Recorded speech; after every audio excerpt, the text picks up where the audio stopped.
He is probably considered one of the greatest of all time.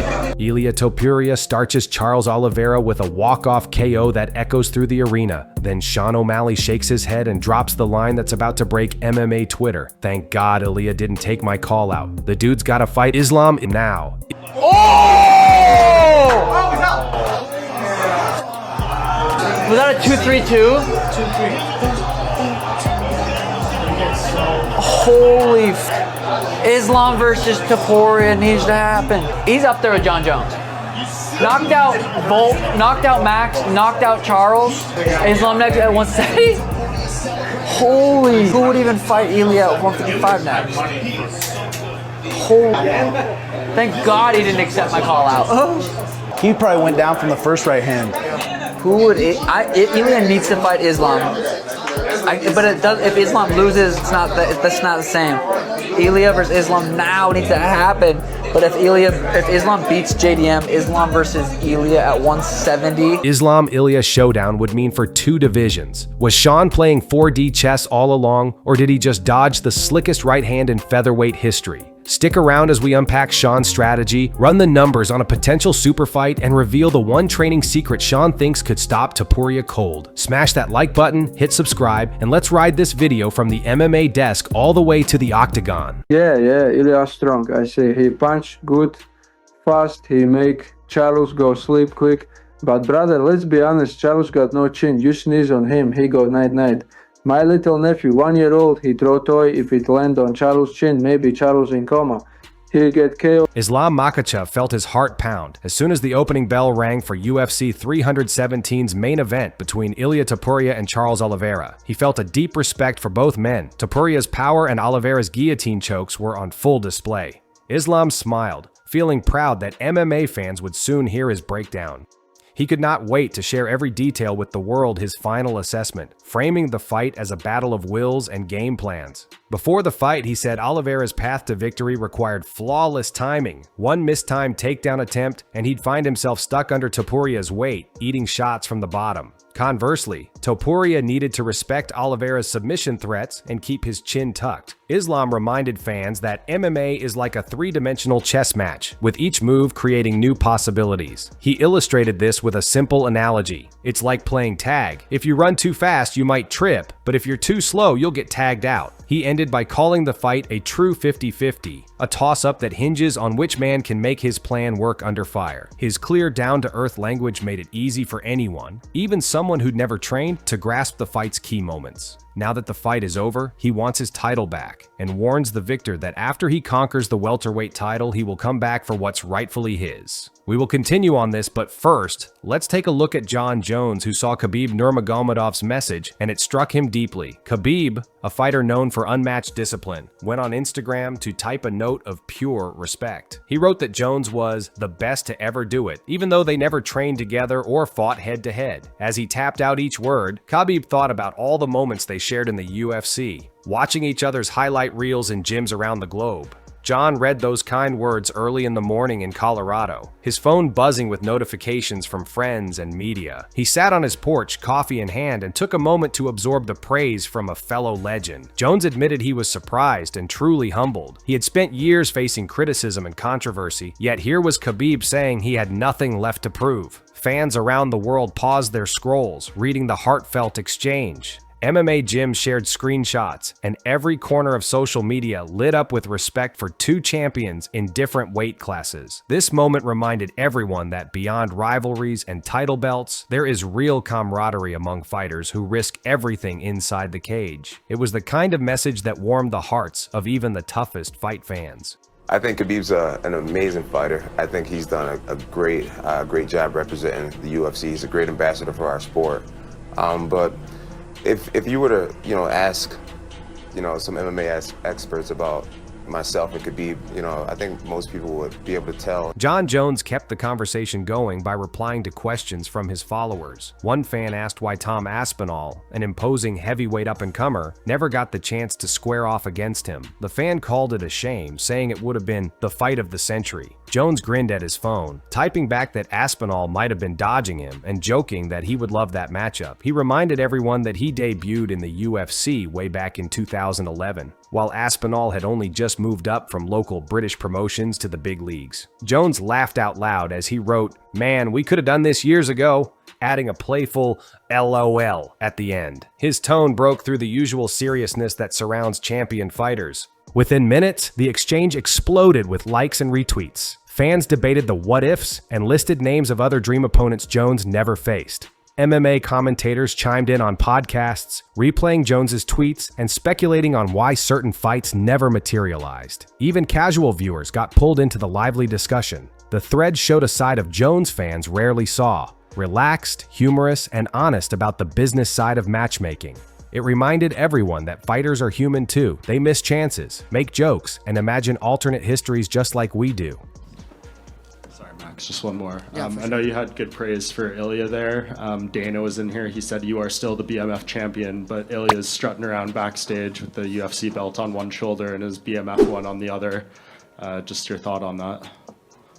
I mean, it is what it is. Max Holloway, a former featherweight champion, brought a unique lens to the Topuria-Oliveira showdown. He leaned into his phone's camera on his YouTube channel, adjusting a baseball cap backward and smiling at fans. Holloway had first-hand experience with both men. He lost to Topuria by knockout after an intense exchange, and back in 2015, he stopped Oliveira by ground and pound. His respect for them ran deep. He said the fight was wide open and that fans shouldn't count either man out until the final horn. When talking about Topuria, he praised that powerful left hook that sent Holloway to the canvas in his last fight. He mimicked the angle Topuria used, arms extended in front of him like a boxer, to help viewers see what he saw in the octagon. Then he shifted to Oliveira, discussing that same fighter's smooth ground transitions, half guard, full guard, mount, each position flowing like water. Holloway said this fight would likely end in the first few minutes because both athletes bring huge energy right from the bell. He told viewers to watch for the moment when Topuria lands heavy or Oliveira plants his feet for a takedown setup. His voice rose with excitement as he described the danger each man carries. Holloway's breakdown mixed technical details like foot angles and level changes with honest hype that got casual viewers and hardcore fans alike on the edge of their seats. Go back! Do it! Do it! Do it! Do it! Yeah!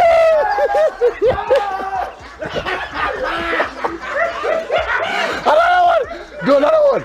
Yeet! Yeet! Yeet! Another one! Israel Adesanya offered a different view, focusing on the chess match inside the cage. He began his analysis casually, leaning against a wall in his striking gym in Las Vegas. "If you're Charles," he said, "you don't stand in front of that power, you take it to the ground." Adesanya's own career as a kickboxer and UFC champion taught him that getting punched by a heavy hitter can end the fight in seconds. He advised Oliveira to use feints, fake jabs, and kicks to freeze Topuria's guard, then quickly level change to clinch range. He explained step by step. Step in, drive your shoulder into his midsection, hug for the underhook, and work the fence. Don't be fancy, keep your base low. Adesanya even demonstrated a simple leg trip, grabbing an ankle and rotating the body to bring a big man down. He stressed patience. Control the pace so Topuria's power doesn't come into play. Be a mat technician, he said. Don't be a striker in that fight. Yet Adesanya admitted he still liked Topuria's chances. If Oliveira ignored the wrestling advice and traded bombs, his analysis balanced respect for Oliveira's ground skills with a clear warning. Topuria's power is always looming. Adesanya's breakdown gave fans a vivid blueprint of how to neutralize a heavy hitter, using moves they could picture even if they'd never wrestled before. With Ilia and Charles, Ilia has a chance to knock anyone out. You know, he's got solid hands and very, very dangerous. He's got a very good focus. So even when things aren't going his way, he's still, you know, he's got like this tunnel vision of, I'm going to find this shot. So when you got someone that's that stoic through that process, you know, Alexander Volkanovski's take came fresh from his own camp, where he's been developing new striking combinations. He spoke with quiet confidence, noting that Oliveira's aggressive forward style creates openings for counter-strikes. He described the way Oliveira dips his head and steps in a straight line, leaving the side of his face exposed. When you see that, you throw the uppercut or knee, Volkanovski explained, hands miming an upward punch. He told fans to watch how Topuria moves his lead foot to the outside, creating an angle away from Oliveira's power hand. He talked about using feints to invite a reckless entry, then springing a sharp hook as the other fighter commits. Volkanovski even mentioned the role of leg kicks, how low kicks can sap a foe's mobility and make his entries slower. He urged viewers to notice the small moments: a dropped elbow, a shift of weight, a breath taken before a shot. Each tiny cue tells a story. Volkanovski's analysis was a masterclass in reading an opponent's habits and punishing them. His calm voice and clear descriptions made it easy for fans of all levels to understand why style matchups matter so much. Very rarely do you get a disruptor like this that everything is aligned. He's good looking. Pause.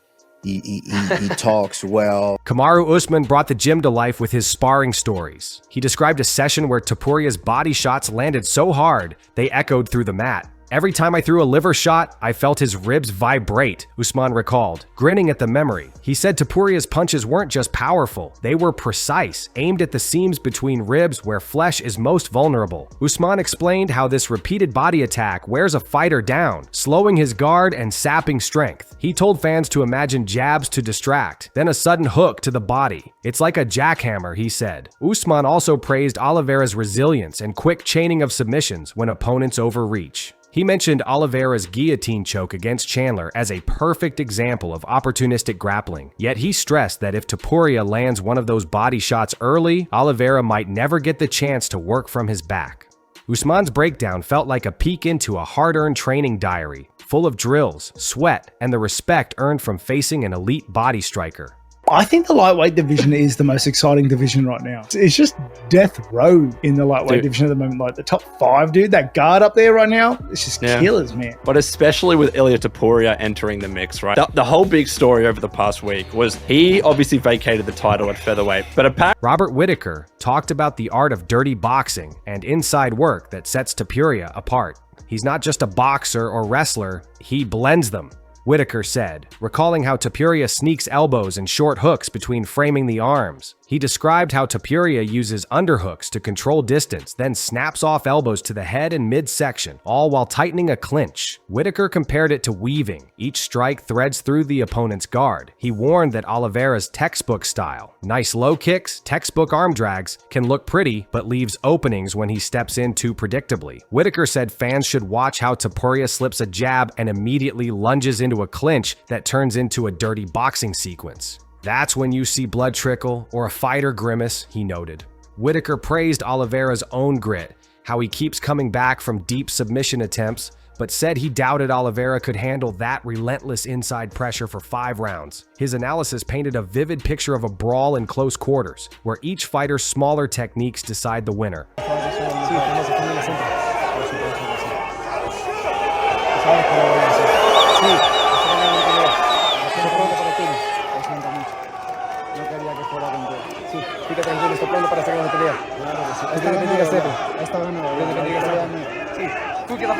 The show closed on a lighter note with the top 3 memes celebrating this epic clash. The third place meme showed Topuria as a medieval knight charging into battle, sword in hand, complete with a jousting helmet photoshopped onto his head. Fans laughed at the absurdity and clever Photoshop work. The second meme had Oliveira reading a page-turner in a library captioned, "Studying submissions like homework," and commenters praised its cute yet funny take on his grappling genius. The number 1 meme mashed up Topuria's knockout kick with a famous cartoon scene of a character springing into action. The timing so perfect, it made viewers roar with laughter. Host jokes about which meme deserved a belt similar to a UFC title added to the banter. They reminded fans that MMA culture is about more than punches. It's about community, humor, and shared excitement. As they signed off, the hosts encouraged everyone to like, subscribe, and share their own favorite memes in the comments. They teased upcoming breakdowns, behind-the-scenes interviews, and live reactions for the next big fight night. With a final shout-out to all fighters, analysts, and meme creators, they left fans eager and ready for the next chapter in MMA's ever-unfolding story.